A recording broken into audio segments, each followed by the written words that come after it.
Bem-vindos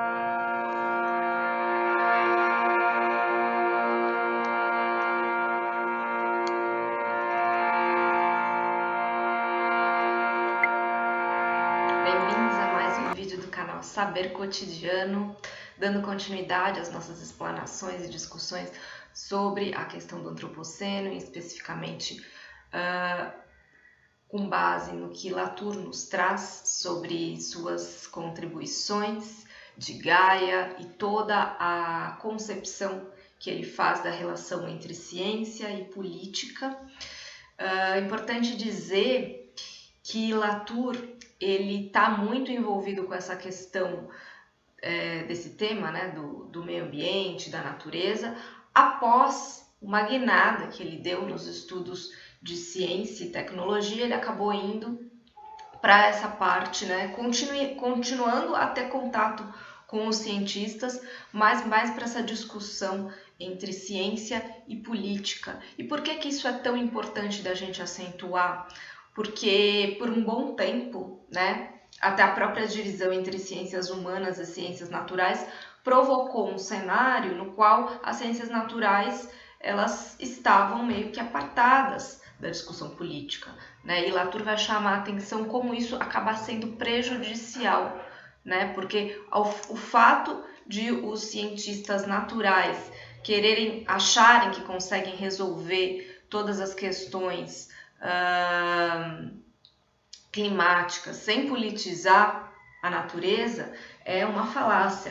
Ele vai dizer que é preciso que a gente encontre os nossos inimigos, né? E aí entra toda a discussão que a gente teve no vídeo anterior sobre unificar a ideia de humano ou não, né? Homogeneizar, universalizar a ideia de humano e falar que, na verdade, então, nós somos os grandes responsáveis. Espera lá, quem são os responsáveis? Que tipo de humanos? Que coletivos são esses, né? É importante a gente dizer que não faz muito sentido falar em uma espécie humana em conflito com a natureza. O humano, como agente da história, ele já foi há um bom tempo desmobilizado e dissolvido, uma vez que se a gente for entender os processos climáticos, a gente tem que saber que se trata de uma correlação de forças, né? O aquecimento global, as chuvas, as secas, as tempestades de neve, os tornados, tudo isso não é exterior à humanidade. A natureza não é exterior à humanidade. A natureza está cada vez mais imbricada, né? Nós estamos cada vez mais imbricados nela, até porque essa separação foi uma cisão da modernidade, né? A forma como a gente se enxerga apartado da natureza, e todos os fenômenos climáticos carregam as nossas ações, né? Eximir a gente dessa responsabilidade não é o que está em jogo, mas também falar que nós somos os únicos responsáveis também não, porque é uma série de agentes, é uma cadeia gigantesca de agentes se correlacionando, trazendo causas, efeitos, correlações e muitas outras consequências que não são estudadas ou não conseguem ser interpretadas. Os cientistas eles tentam enxergar um pouco dessas cadeias, mas eles não conseguem, enfim, eles conseguem prever o que vai acontecer, mas eles não conseguem de fato entender como que isso vai se dar, porque é um processo em movimento. Então, pensar, né, que nós somos os únicos agentes não faz muito sentido. Num determinado momento do texto, né, que o Latour vai trazer essa questão, ele vai dizer que a gente não pode talvez levar em conta todos nós como parte do mesmo grupo, né? A gente tem que de fato entender que há inimigos dessa versão, que há inimigos que são os negacionistas, que são as elites, que são os políticos que não estão interessados em seguir, né, com a percepção de que os recursos estão se esgotando, a gente está caminhando para um cenário muito negativo, né? Ele vai dizer que pessoas preferem negar que isso vai acontecer, né? E aí ele compara, né, o mesmo estrago, né, que isso pode causar na época que os cientistas e os intelectuais, no renascentismo, no final da Idade Média, também traziam novidades e ninguém acreditava, eles eram desacreditados, eles eram chacoteados, eles até iam para a fogueira, enfim, eles faziam as descobertas que não eram levadas a sério. E ele compara muitas vezes o que está acontecendo hoje. Olha, os cientistas, eles não estão sendo levados mais a sério. Há uma série de contradiscursos, contranarrativas que estão fazendo com que a gente continue se remando para o mesmo abismo, né? Na questão climática e de destruição do nosso planeta, do lugar onde a gente vive. Então, é preciso entender que a gente está, assim, diante daqueles que estão, né, de um outro lado, que são os inimigos de Gaia, e nós, os terrestres, aqueles que vivemos aqui, que queremos continuar vivendo aqui, nos preocupamos,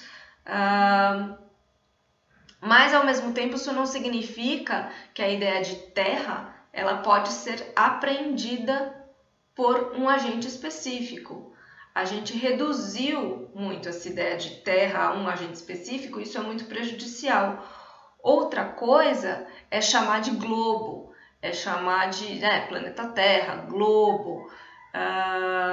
Por quê? Porque isso também despolitiza o debate. A ideia de globo oferece uma representação geométrica, né, de algo muito maior, soberano, que reina acima de todos, que despolitiza de imediato todos os conflitos, né? Até porque seria uma entidade neutra, desprovida de interesse. Falar que a natureza é desprovida de interesse, né, colocar ela nesse patamar de neutralidade, ou colocar ela num patamar de eu vou me vingar, eu sou o Deus, também são dois lados da mesma moeda. Continua colocando a gente, né, como não corresponsáveis diante de todos esses processos.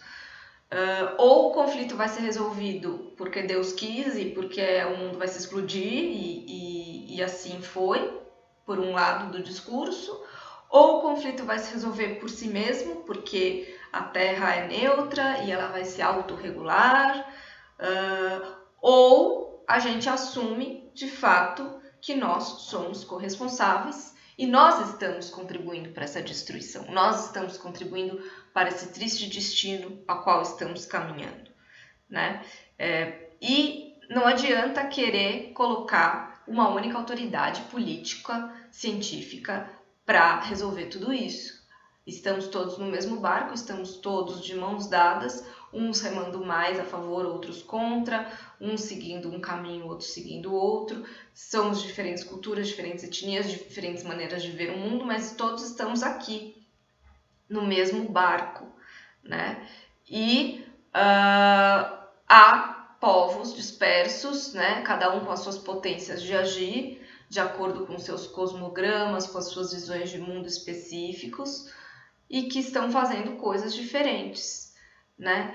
E enquanto os ecologistas, enquanto os cientistas geólogos, todos os cientistas das mudanças climáticas não levarem em consideração a questão política envolvida aí, né, a gente vai perder, né, o discurso natural, científico do aquecimento global, ele está perdendo adeptos cada vez mais, ou no máximo ele ganha um apelo, mas sem que isso resulte em ações práticas das pessoas, né? Todo mundo sabe do aquecimento global e ninguém faz nada. O que se pode fazer, né?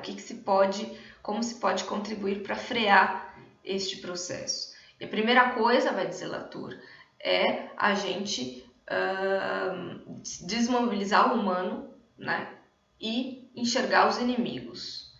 Enxergar claramente quem são os terrestres, nós, e os que se dizem humanos. Uma das críticas que ele faz também a essa indiferença tem a ver com a crítica que ele faz à ideia de modernidade. Por quê? Porque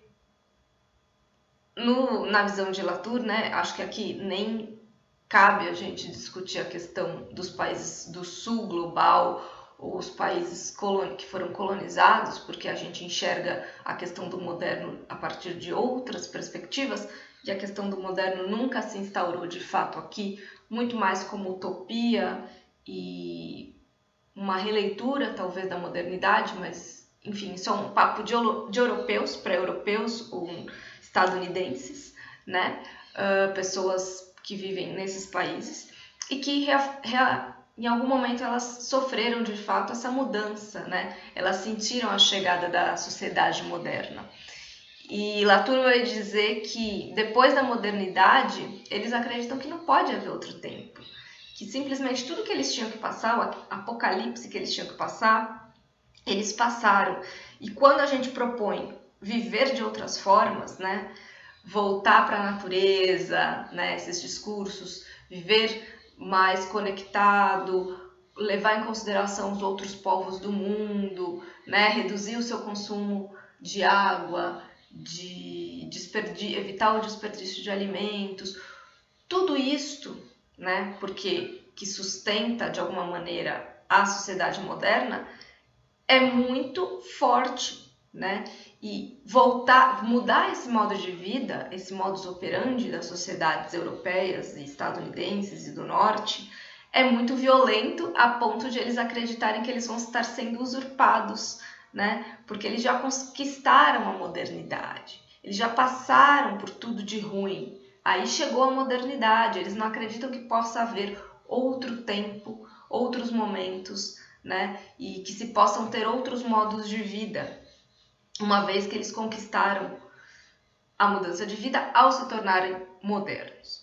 Só que a gente sabe que esse modo de vida, ele não se sustenta para todo o globo, nunca se sustentou e nunca vai se sustentar, ainda mais agora com a quantidade de pessoas nascendo todos os dias, com os bilhões de habitantes que temos aqui. A gente sabe que este modo de vida ele só serve para propagar a riqueza e sustentar a riqueza de determinadas pessoas, ou seja, um desequilíbrio de forças. E é justamente para sustentar essa riqueza que todo mundo tem que se mover e se envolver, e tudo isso vai acabar gerando mais destruição em outros territórios, né? É muito desafiador pensar que a gente realmente precisa mudar o olhar e trazer todos esses conflitos a ponto da gente realmente ter clareza de que outros modos de vida devem ser implementados. Não faz mais sentido enxergarmos como humanos apartados da natureza, dominadores da natureza, donos de toda a razão, e colocar tudo isso, todo o restante que nos envolve, num lugar passivo, de objeto inanimado, que não tem potência de ação, que não interfere na nossa vida e que a gente também não interfere na vida deles, a gente só os utiliza e não somos parte deles, eles também não são parte da gente, eles são consequências das nossas ações, mas assim, muito apartados, né? A gente tem que de fato voltar a enxergar um conjunto, né? Enxergarmos como um conjunto de pessoas, mas ao mesmo tempo não se trata de assumir o discurso, né? De que todos os humanos devem se dar as mãos e vamos lutar pelo planeta Terra. Não, na verdade, se trata de um embate político, discursivo e de comportamento. Então não vão ser todos que vão bancar isso, né? Até porque a própria Europa, até que ponto ela de fato está interessada em salvar o mundo, ela quer salvar o seu modo de vida, né? Eles querem salvar a Amazônia, mas é por causa do planeta, ou é porque eles precisam da nossa água que eles vão ter dinheiro para comprar, e a gente aqui não vai ter dinheiro para comprar a água que é grátis no nosso próprio território, né? Então isso é muito urgente a gente discutir essas questões. E por isso, né, a gente vai continuar com essa série nos próximos vídeos, trazendo outras perspectivas para abordar essa questão do natural, do ambiente, da Terra.